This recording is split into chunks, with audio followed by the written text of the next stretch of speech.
Mayang bantag essay tanan mga human. Person sa gasto magpa. Reaper sa ilang emgya gubang ngarelo. O gubaw non ahay.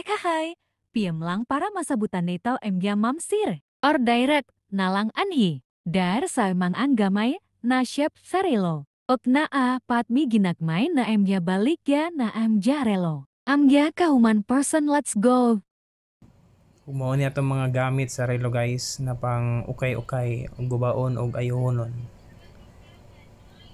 Niya, nag-video ta sa palibot, si nanay customer. Let's go! Mo ni shop sa papa guys. Niya, nag-flex po ko sa midapit nga lugar. Nami sa France sa Parmasya Priman o kilid sa Asirado. Mo ni mong shop guys. Tungod yun sa Priman guys, makita na dahil ninyo. O arats na.